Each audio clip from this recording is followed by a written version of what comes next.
Welcome to Grace TV. We are on a big mission for creating awareness about fertility and women health. This program is exclusively designed to overcome the gap in care that women and couples face when they are planning a baby. So, we have set out to build this informative channel to bridge the gap and provide useful information to women in simple and understandable language. The channel is founded by Dr. Reubina Singh, an IVF and fertility expert and an ambassador of hope for many couples struggling to have a baby. We are helping couples to become parents from all over the world with ethics, love and joy. Hello and welcome to Grace TV. I am Dr. Reubina, your host for today, and we have built up this platform to provide the correct and the evidence-based medical information direct from the expert. So today on our show, we have the eminent dietitian and the nutritionist, Ms. Shweta Mahajan. And today she will tell us about the natural ways to boost fertility and food to avoid when you are trying to get pregnant. Hello Shweta, welcome to our show. It is such a pleasure to have you on the show today. Thank you so much, Dr. Reubina. It's my pleasure to be on the show. Thank you. First of all, I want to know your secret. What is your secret? Can you all imagine she is a mother of 7-year-old daughter? Can you all imagine? Tell us your secret. How do you keep yourself? Why are you so fit and perfect? Tell me that. Actually, look, to be honest, I am the type of person who craves for vegetables. And I've never missed my exercise. Wow. And honestly speaking, I've never counted my calories. I know it's very hard to believe, but yes, I have never counted my calories. I feed my body what it needs.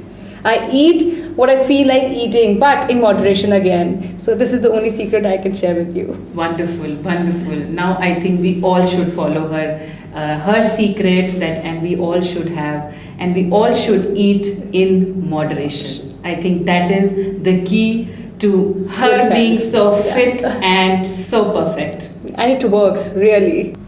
So tell us, Shweta, in your clinical practice, you must be getting a lot of young women who are, struggling to get pregnant and also struggling with the weight issue. So what piece of advice do you have for them, and how do you solve their problem with your magic diet?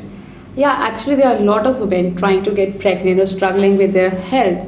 They come to us for obesity management, for PCOD, irregular periods, and chronic problems. Some of them are just not fit. And what I suggest them is to, switch onto a healthy lifestyle. And because this switching onto a healthy lifestyle is the only gold standard key. So I would suggest everybody to eat well and to switch onto a healthy lifestyle. Absolutely. I also feel that because we also get such patients a lot of time, and so many times we tell them as a part of our preconceptional counseling, as our role to moderate and to tell them about the preconceptional period. So we also advise them to at least cut down on their weight, and with this will help them get pregnant sooner, and will also reduce the pregnancy complications to a large extent. So Shweta, tell us, apart from the healthy lifestyle which you just told us, what is the role of diet in such patients? Diet plays a vital role in boosting fertility. Like it's 20% of the other genetic factors and 80% of the diet. And like other genetic factors, I mean, like you cannot control your age or the genes, but you can always control the food that you put in your mouth. Absolutely. So you have to eat healthy and wholesome. You do not have to starve. By eating healthy only you can boost your fertility, what I believe. Absolutely. So Shweta, tell us what food they should take which will improve their fertility. Also, tell us the scientific basis. I've heard a lot of on internet. There are a lot of advertisement about various diets that you should take this diet, that diet. So tell us the scientific basis why you all give particular foods for patients who are struggling to have a baby. Yeah, very valid question, Dr. Reubina. Actually, these days there are so many fancy diets available. For example, you can say like keto diet or blah and blah diet, so and so diet. But I can bet nothing can beat healthy eating wholesome. Diet and lifestyle changes help to boost fertility up to 60%. Including foods which are rich in antioxidants, folate, and zinc, they can help you a lot. Trust me, yes. And you know what? Including fruits and vegetables, especially in the age group of, fertility age group like early 20s and your mid 20s, they can again boost your immunity system and they can boost your fertility as well. And one more myth these days, the girls, especially the young girls, what they believe is that starvation is the key, according to them, but which is very bad actually.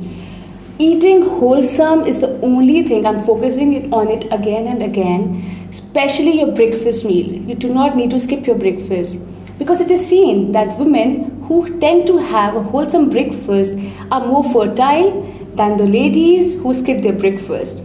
And one more question I have, Dr. Reubina, I would like to ask you. There are many patients, like they must be coming to you, and they're non-vegetarians. So, do you suggest them to have non-veg more or to swap their proteins with vegetarian food? No, I always feel that swapping the proteins is always the better. Yes. Because meat per se is very rich in cholesterol, and red meat is also not very healthy for the patients. So I would like to give the examples of vegetarian proteins like nuts, seeds, like almonds. I can say you can start your day with a handful of almonds. So these small changes can give you big impact. Absolutely. So now, Shweta, I'm totally confused. First thing you told was lifestyle change. Second thing was diet. Yeah. And I don't know, since many years I have been struggling with weight. So Okay. I really want to know, because when I go to the gym instructor says you have to work out, you don't have to diet. When I go to a dietitian, they say no, 80% it is diet and 20% is. So I really want you to tell me and also to our viewers that what is important, and let's listen it. It goes hand in hand, like the diet thing and the nutrition thing and exercising thing. So you have to create a balance, Because for me it has totally gone haywire till now. By the way, I'm postpartum, and so you can understand I'm giving explanation to my weight. So, but that is not an explanation. But exercising and diet, they both are very important to attain a good and healthy lifestyle. I know, but I can understand you all are with me on this. So I know, but let's take good advices at least from her, and we will all try to follow it. Yes. You should actually. Even you should go and practice. Go back to your gym, hit the gym again, and go home. Again, my gym instructor will say, you do gym, don't do diet. Then I'll go to the dietitian. Then I'll stop. But this dietitian says you do diet and do the exercise. Yeah. Then only you'll get the 100% results. Everything. Yeah. Like we were listening to the first answer, she said everything should be in moderation. So I think that is the key and the gold standard. Right. That exercising in moderation is good, and eating in moderation is the always best practice. So Shweta, so far we have now talked about lifestyle changes, and we have also now talked about the diet which people should follow when trying to get pregnant.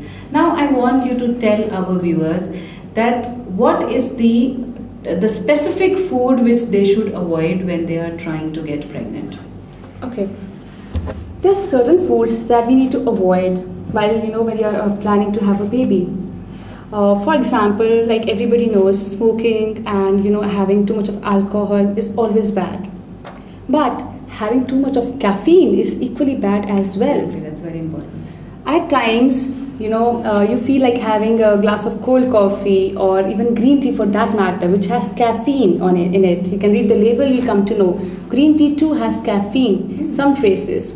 Yeah. So avoiding caffeine, alcohol, and smoking, of course, and even you have to avoid some foods which are high on their glycemic value. For example, high glycemic carbs, white rice, and breads, pastas, and some of the fruits like watermelon, which are very high in sugar. Yes, that's very high on the glycemic index. Yeah, they are very high in glycemic.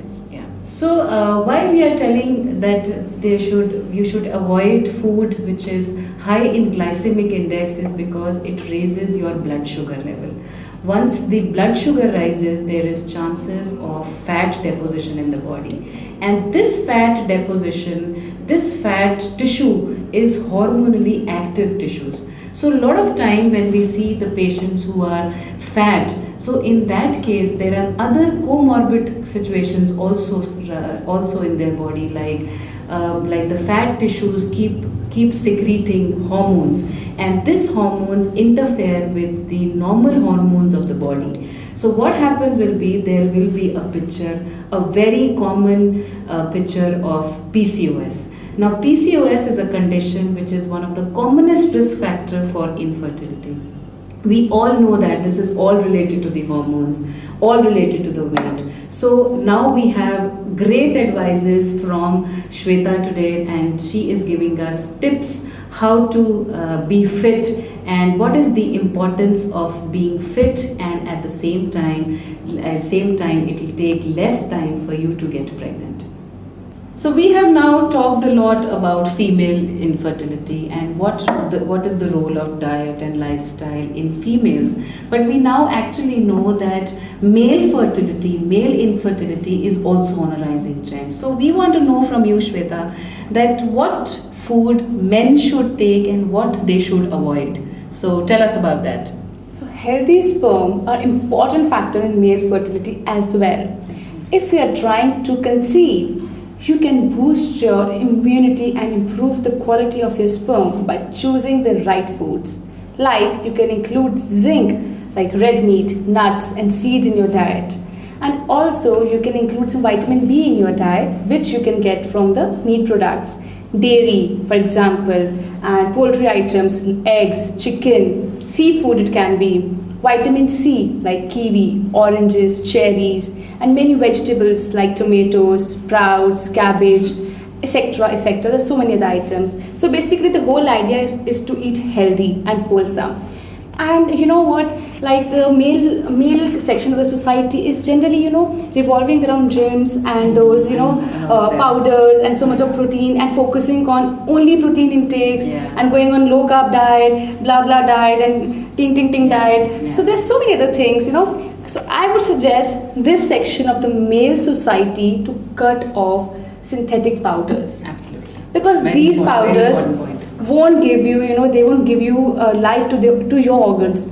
Yes, I agree that they give you instant results for the short period of time. But when you look at the whole chapter, the glaze of the lifestyle section and your fertility section, so these powders are the main cause which create the hindrance.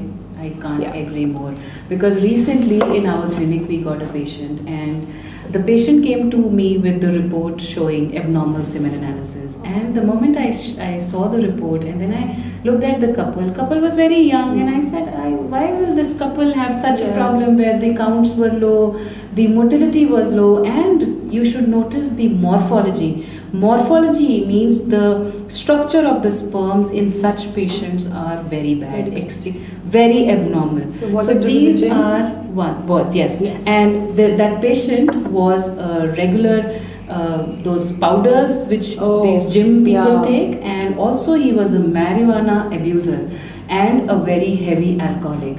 So taking the detailed history of the patient, I found out that the male, that person was a heavy drinker, was a smoker, and also was a marijuana abuser. So all of these are risk factors to men, and they should absolutely cut down on such products and such lifestyle lifestyle things like smoking and alcohol, which is not good.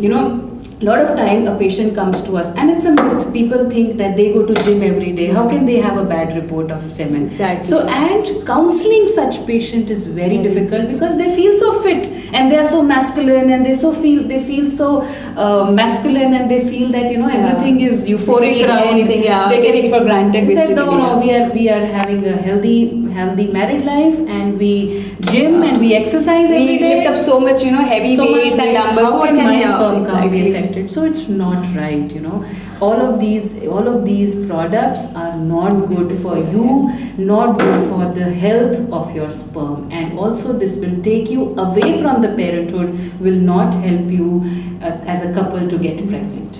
tell me, Shweta, do you really feel that there's enough awareness among the couples do they directly come to you that now it is time for them to get pregnant, and at the same time they want to lose weight, and are they enough aware that what is the complication being overweight can cause to the pregnancy and to the period when they're trying to get pregnant? Are they equally aware about that? Yeah, these days many people are aware of the what to eat good, like what is good for them, what to give to the babies and everything.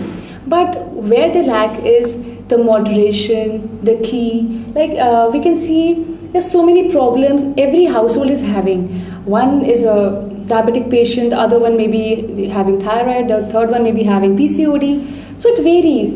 Similarly, the food also acts in a different way. For one group, it may be a boon, but where to the second group, the same food can be a pain. So you have to choose very wisely. That is where the expert advice is always recommended. Absolutely. And coming to the fertility part, as I said again, as we discussed it earlier also, like cutting off alcohol, smoking, caffeine and high glycemic foods, these parts need to be taken care of, and including wholesome in your diet and not believing the fat diets, and staying locally rooted to your food. Absolutely. The food which is available in your local area, which is grown in your local area, basically you should opt for such food. And rather than spending tons and tons of money on fancy items and getting in such so-called imported fruits and vegetables, and instead buying the sickness, what I feel, you're not buying the food quality, you're buying the sickness for you and your family. So it's better to have what is locally available, because your bodies are made in such a way, it will adapt in such a way. The food which is available local is more nutritious anyways.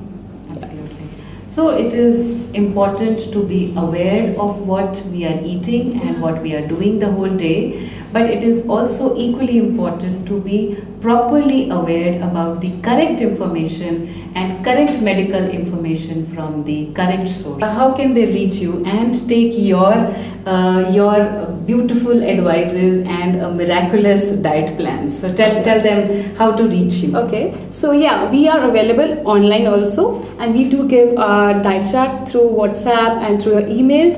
We have a lot of success stories which you can go to our Instagram page and even Facebook page and check out your success stories there.